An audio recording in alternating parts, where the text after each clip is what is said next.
গল্প along the night with রুহেল। আসসালামু আলাইকুম বন্ধুরা, আপনারা সবাই কেমন আছেন? আশা করি আল্লাহর রহমতে আপনারা সবাই ভালো আছেন। আজকে আমাদের এক বড় ভাই ঢাকার হাজারীবাগ থেকে একটি ভয়েস রেকর্ডিং পাঠাইছে। রেকর্ডিংটা তার বাবাকে নিয়ে একটা পরিত্যক্ত রাজবাড়িকে কেন্দ্র করে। চলুন কথা না বাড়িয়ে রেকর্ডিংটি শোনা যাক। আসসালামু আলাইকুম রুহেল ভাই, আমি আপনাদের স্টুডিওতে একটা গল্প শেয়ার করতে চাই। গল্পটা হচ্ছে আমার বাবার সঙ্গে ঘটেছিল। ঘটনাটা এখন বলতে চাই যে আমার বাবা ভাই বোন তারা ছিল দুইজন বোন, আর তারা ভাই ছয়জন। মোটে তারা ভাই বোন 8 জন। আমার বাবা 4 নাম্বার ছেলে, মা বাবা চতুর্থ ছেলে। তো তারা অন্যান্য ভাইয়েরা মোটামুটি বড়ই, কিন্তু কামাই করার উপযোগী না। আমার বাবা অনেক ছোটবেলা থেকেই সংসারে হাল ধরছে। আমার দাদার একা পক্ষে সম্ভব ছিল না। আমার দুটো ফুফু, তারা বড় ছিল, তারা আগেই মারা গেছে। তাদের আবার 4টে সন্তান ছিল, সেগুলো সন্তান আমার দাদাই পালতো। তো ঘটনা হচ্ছে আগেই বললাম আমার বাবাই সংসারে হাল ধরছে। সে শহর থেকে অনেক দূরে, আমাদের গ্রামের বাড়ি ছিল। তো শহর থেকে অনেক দূরে আমার বাবা সেই শহরে কাজ করার জন্য যাইতো। এবং মাঝে মধ্যে বাড়িতেও যাইতো, আবার যাইতো না।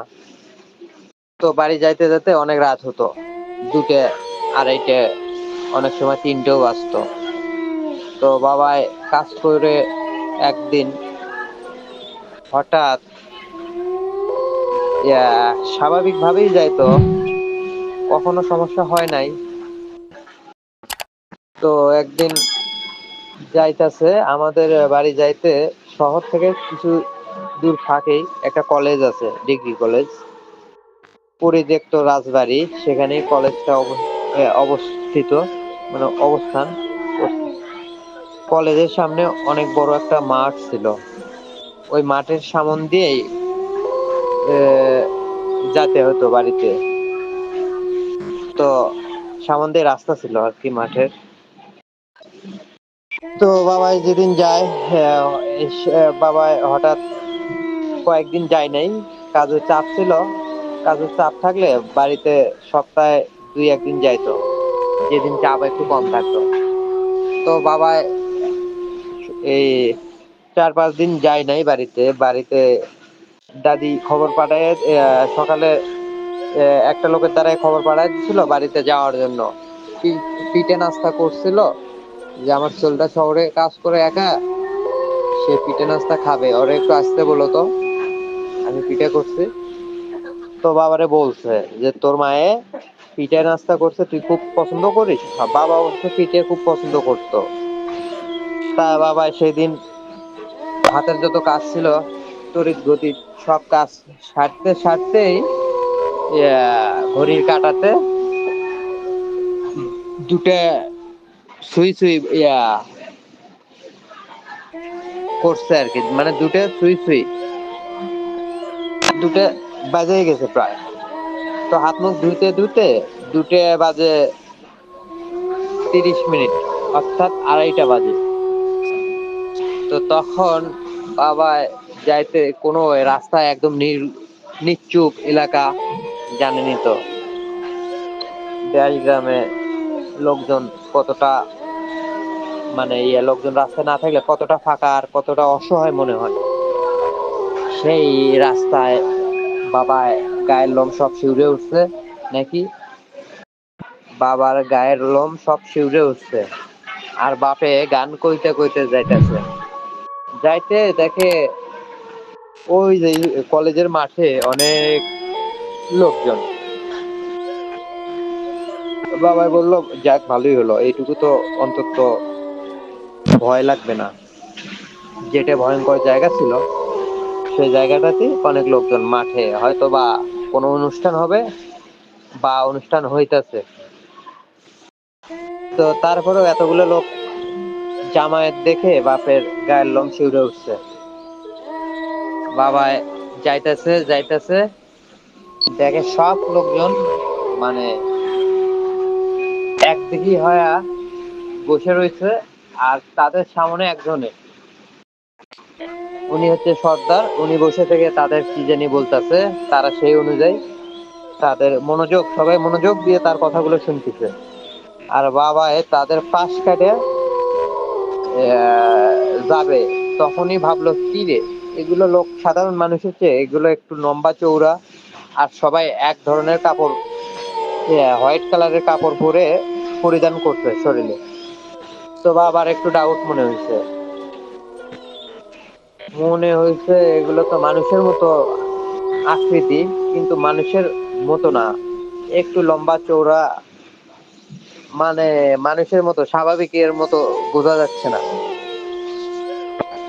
তো তাদের পাশ কাইটে বাবাই গেল, বাবার গায়ের লোম সব শিউরে উঠছে।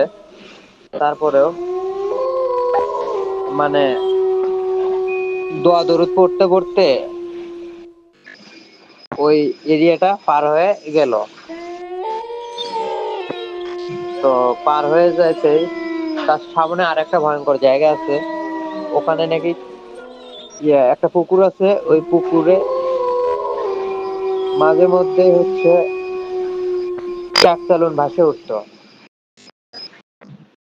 তো সেই পুকুরের ধার দিয়ে যাইতেছে আর কি, গান করতেছে আর যাইতেছে, অনেক সময় গানও বলে, অনেক সময় দোয়া দরুদ পড়ে। তো পড়তে পড়তে যাইতেছে, দেখে উনি ভয়ে পাইছে অনেক, ওই যে ডিগ্রি কলেজের ওখান থেকে তো একটু ভয় পাইছে, পায়া উনি হচ্ছে একদিকে, উনি অবশ্য সাইকেল নিয়ে যাইতেছে, কিন্তু তো সাইকেলে চেন পড়লো, চেন পড়ার পরে চেন তুললো, সাইকেল দাঁড় করায় চেনটা তুইলে এখন সাইকেলে উঠবে, তখন দেখে ওই দূরে একটা মানুষ হাঁটে যাইতেছে।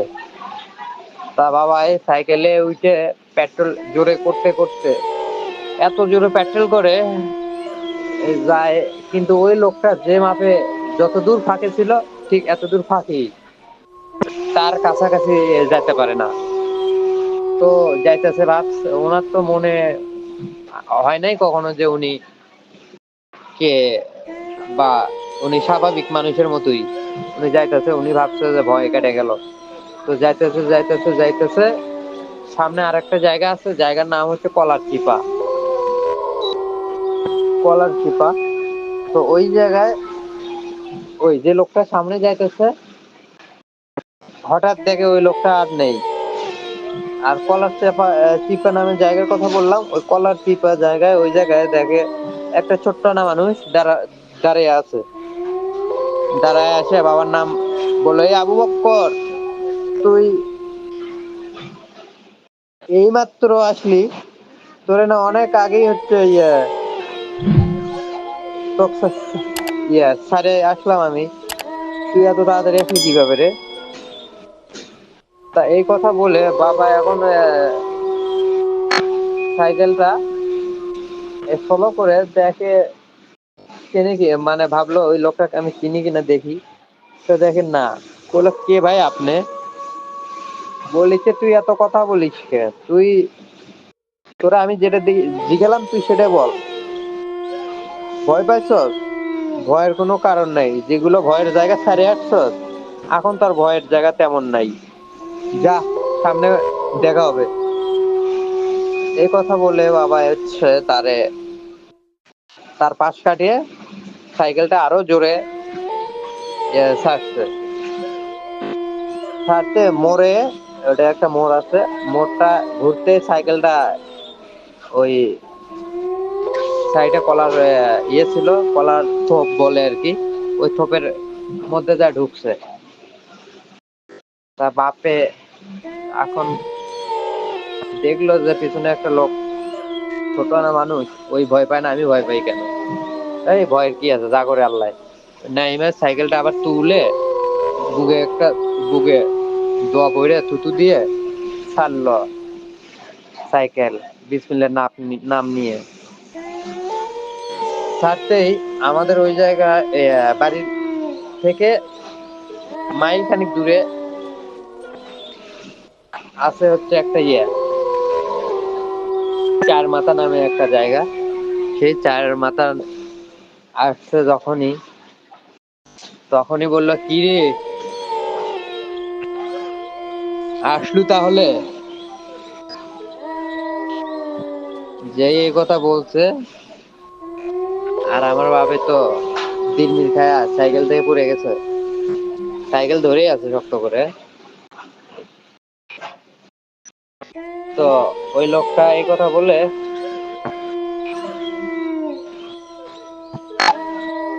আর নাই, বাবাই ঘুরে এই কথা বলে আর কোনো শব্দ নাই, বাবাই ঘুরে দেখে যে কেউ নেই।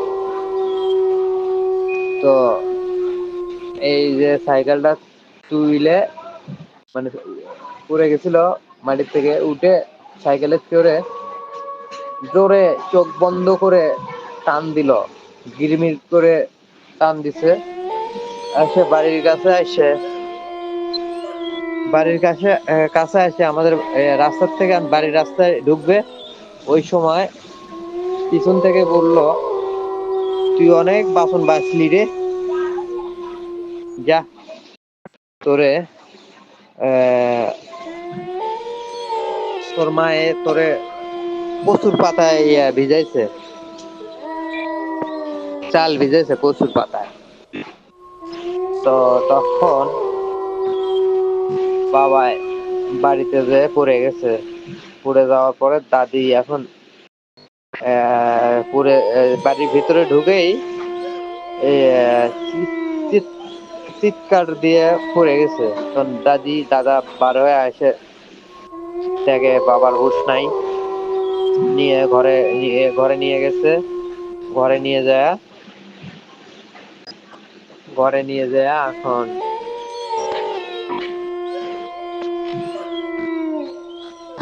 টানি পড়া দিয়ে বাবারে হুশ কইরা গায়ে ছিটে দিয়ে লোহা পুড়ে খাওয়াইছে। রেকর্ডিংটির এই অংশটুকুই আমাদের কাছে আসছে। তিনি বলেছেন এই ঘটনা 100% সত্য, তার বাবার সাথেই ঘটেছে এবং তিনি তার দাদির কাছে থেকে শুনেছে। এবং তিনি আরও বলেছেন,